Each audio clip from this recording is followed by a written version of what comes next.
Hello everyone, welcome to SST5। आज इस video में हम पढ़ेंगे ज्योग्राफी का पहला यूनिट जो कि है theory of plate tectonic.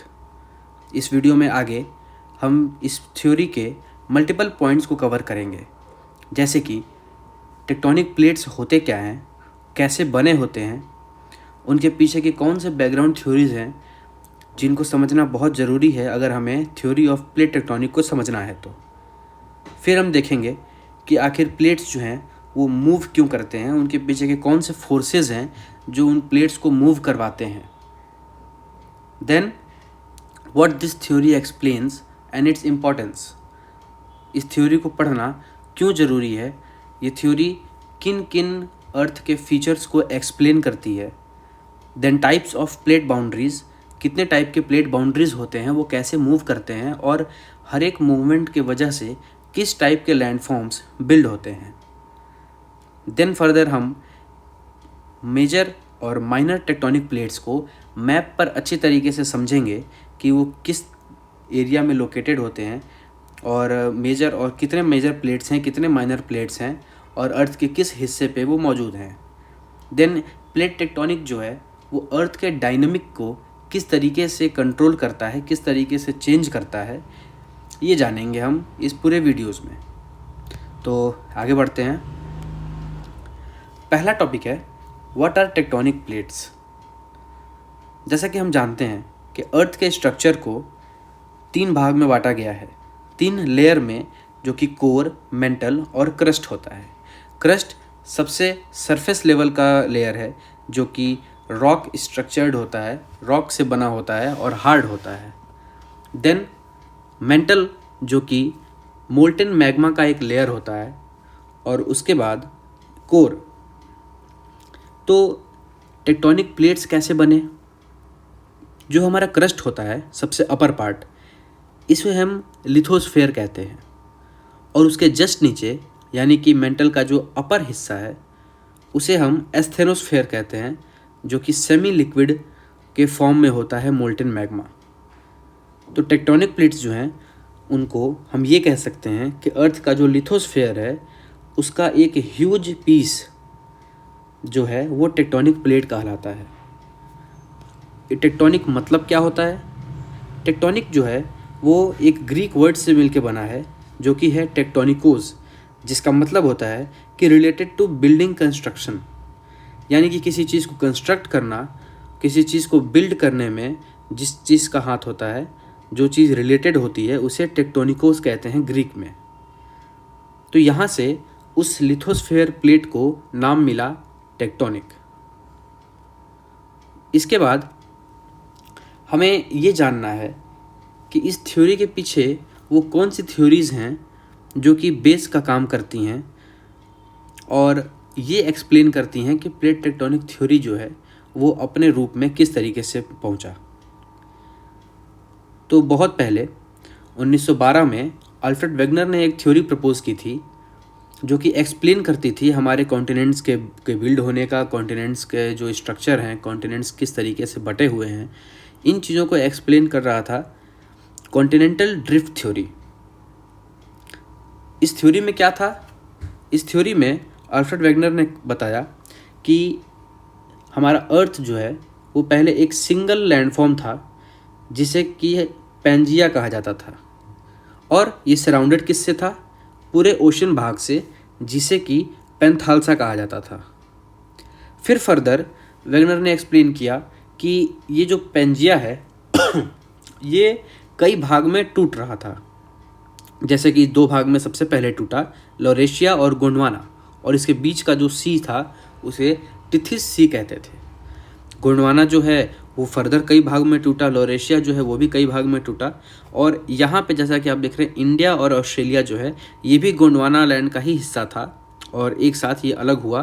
Australia जो है वो ऑब्वियसली ईस्ट साइड में चला गया और इंडिया जो है ऊपर यूरेशियन प्लेट में जाके टकरा गया और हिमालयन का फॉर्मेशन हुआ, जैसा कि हम जानते हैं।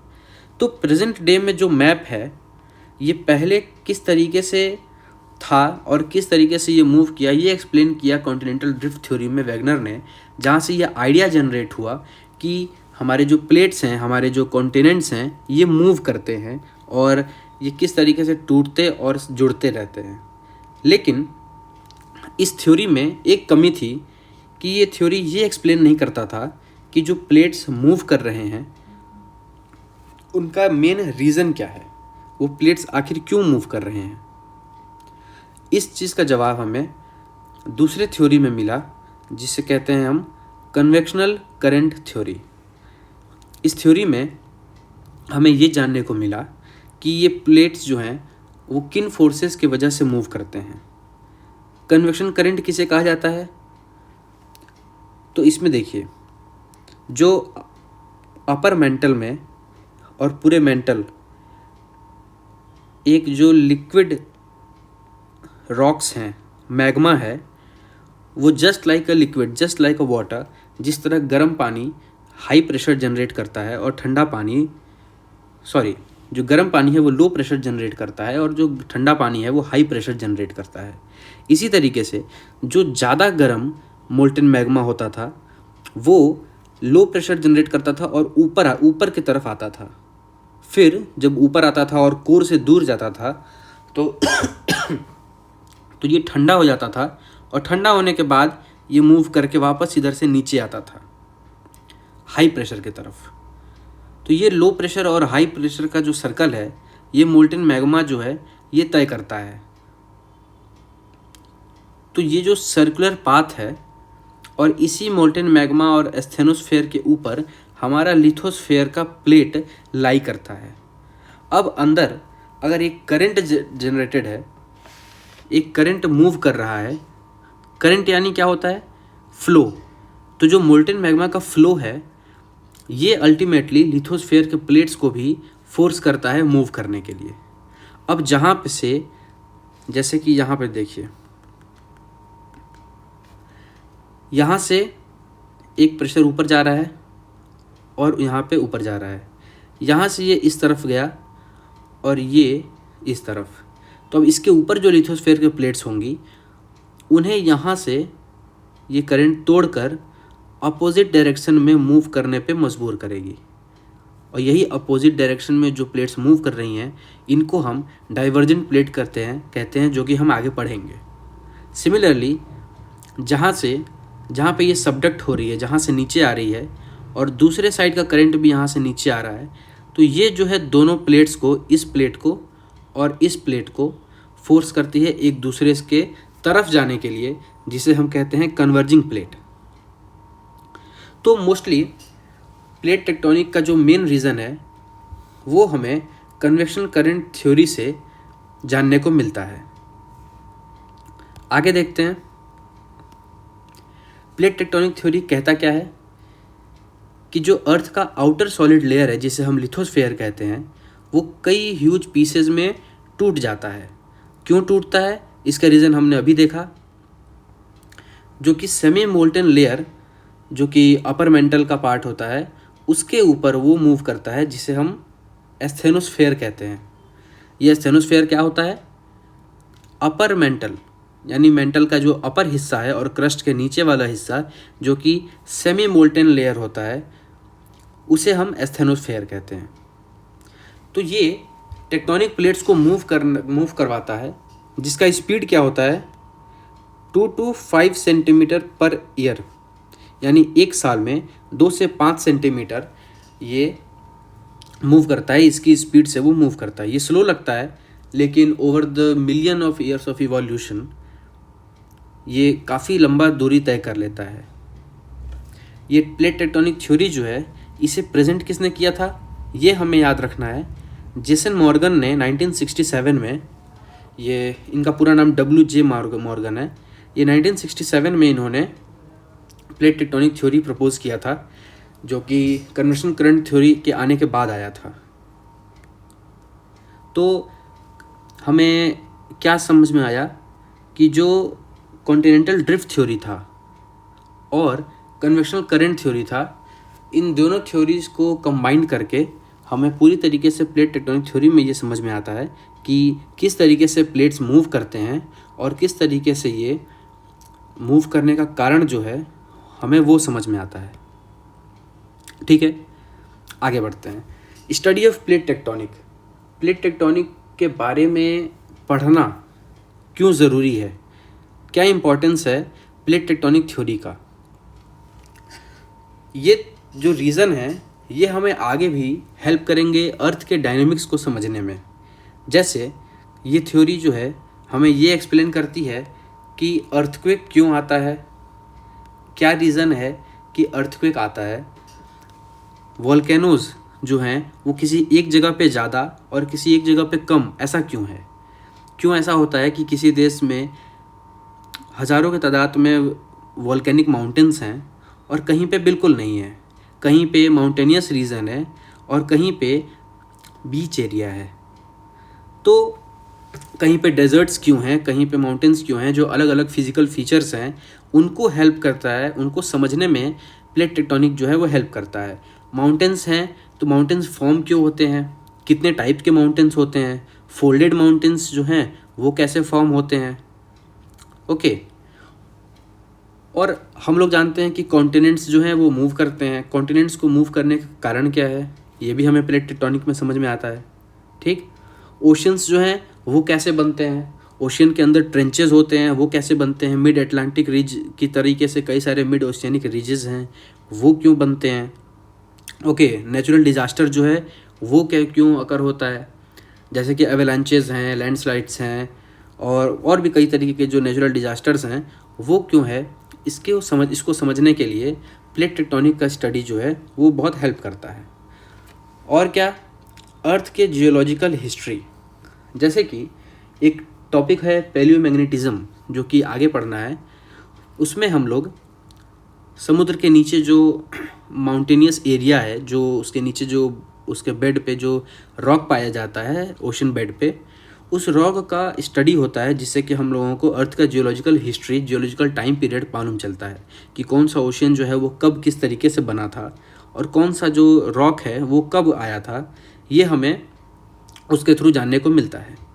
आगे जब हम डाइवर्जेंट बाउंड्री पढ़ेंगे तब हम ये जानेंगे कि किस तरीके से नया क्रस्ट फॉर्म होता है ओशन के नीचे।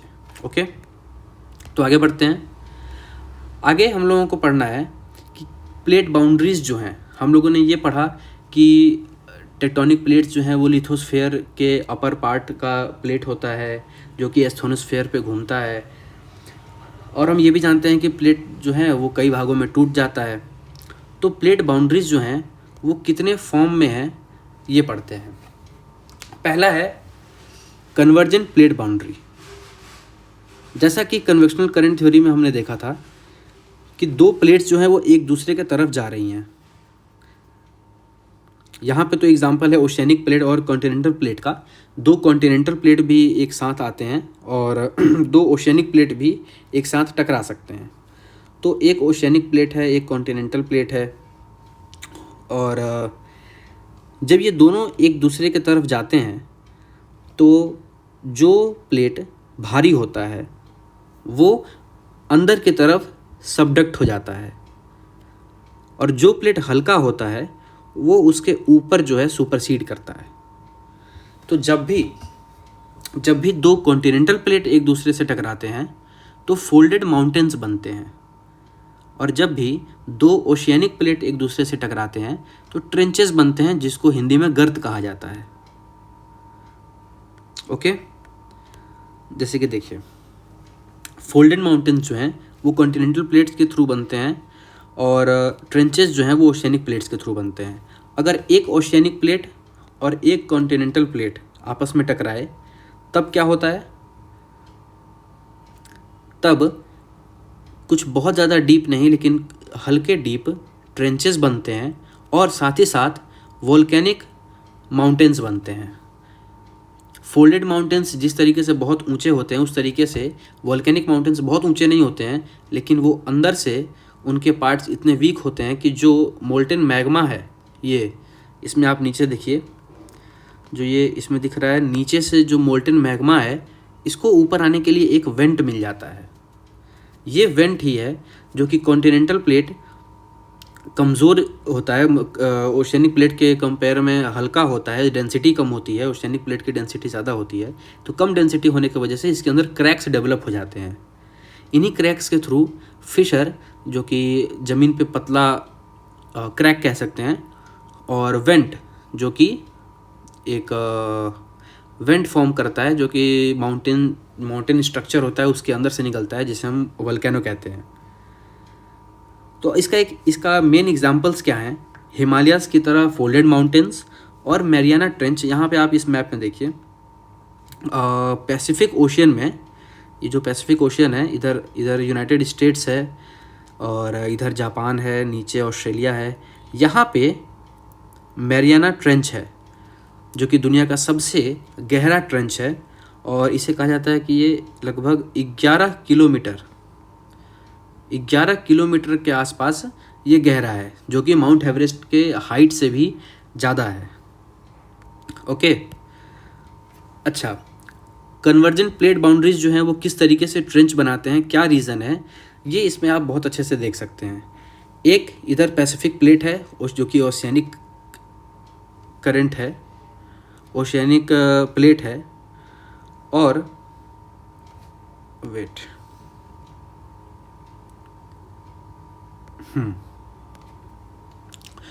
तो इसमें देखिए, एक तरफ ओशियनिक क्रस्ट है और एक तरफ फिलीपीन सी प्लेट है। ये दोनों ओशियनिक प्लेट जब टकराते हैं तो पैसिफिक प्लेट ऑब्वियसली बहुत ज़्यादा डेंस है, बहुत ज़्यादा भारी है, बड़ा प्लेट है, तो ये अंदर की तरफ सबसाइड करता है। और ये चूँकि ये कॉन्टिनेंटल प्लेट नहीं है, ये भी एक ओशियनिक प्लेट है, तो यहाँ पे किसी तरीके का फोल्डेड माउंटेन तो नहीं बनता है, लेकिन ये एक डीप ट्रेंच जो है यहाँ पे फॉर्म हो जाती है।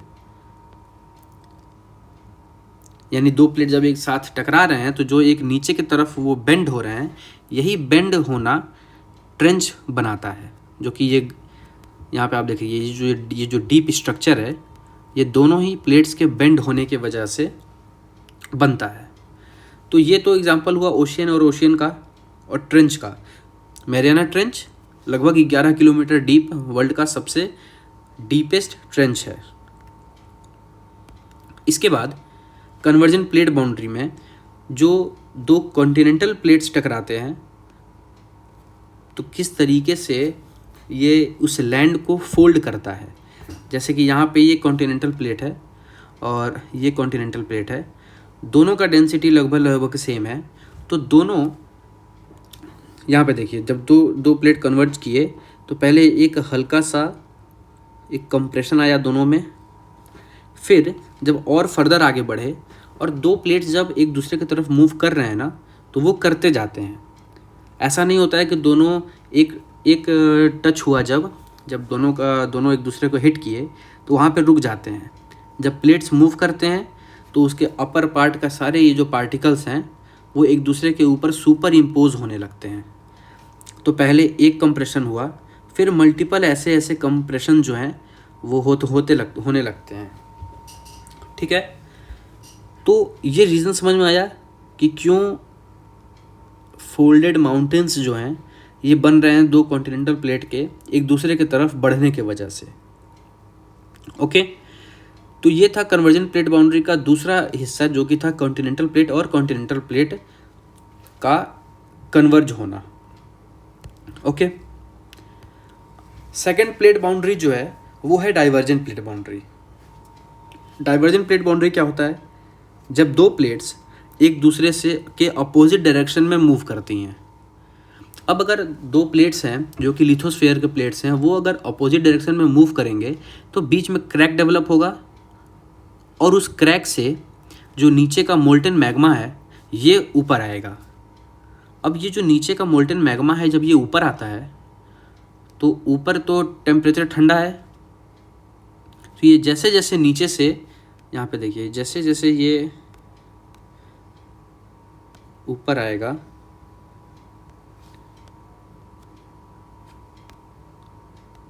सी,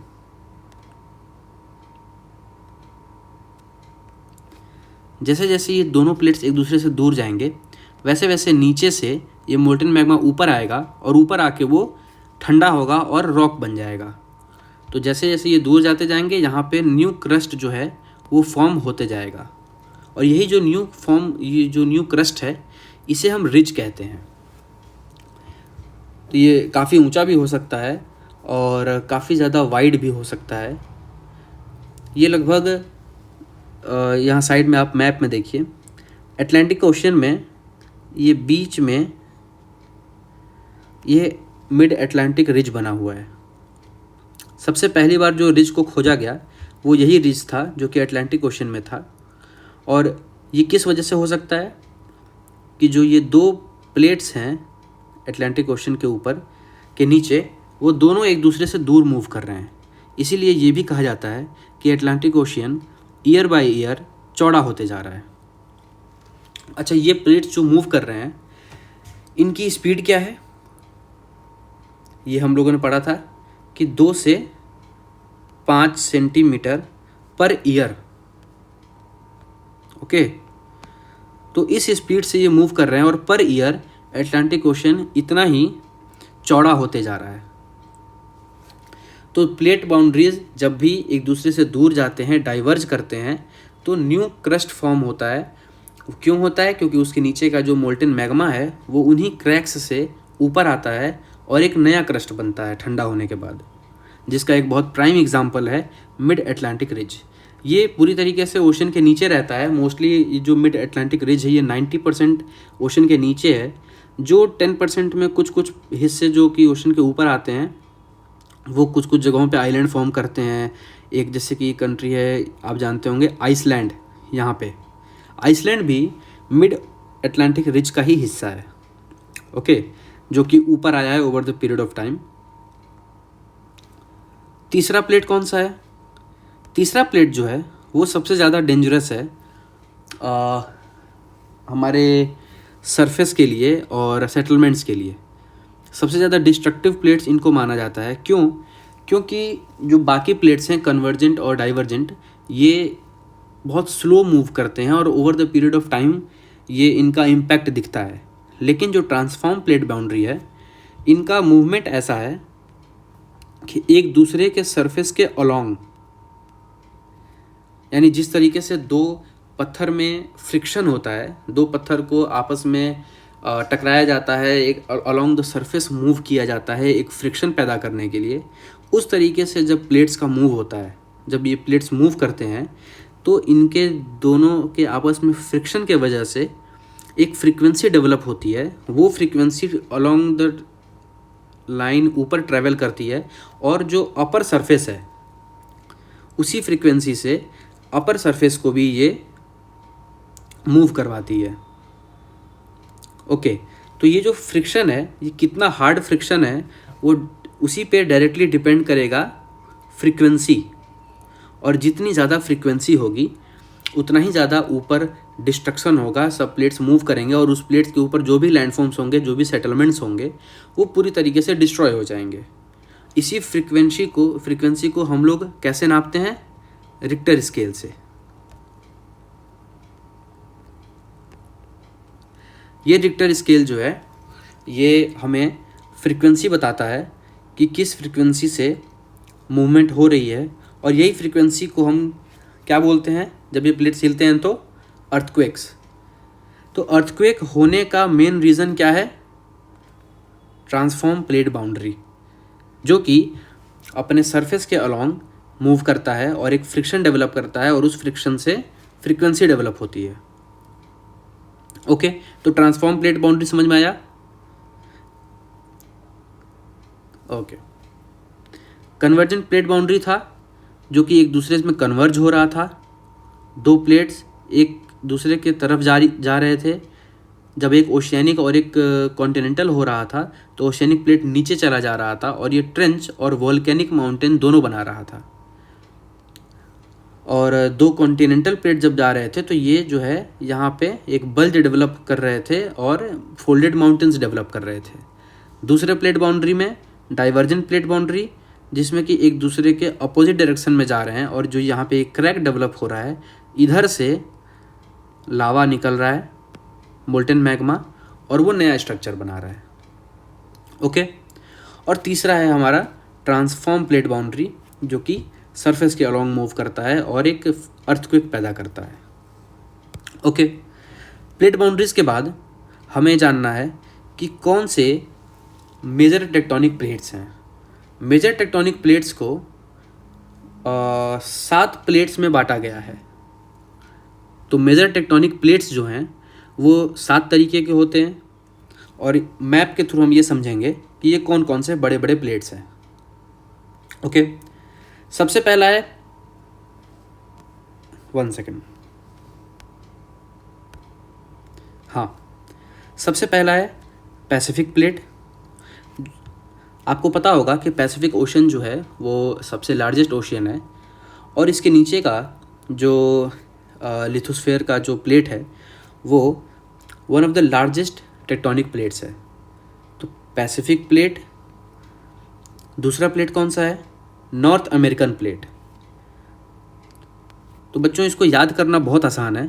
7 मेजर टेक्टोनिक प्लेट्स जो हैं इसमें पैसिफिक प्लेट के अलावा बाकी जो हैं वो ऑलमोस्ट कॉन्टिनेंट के नाम पर ही हैं।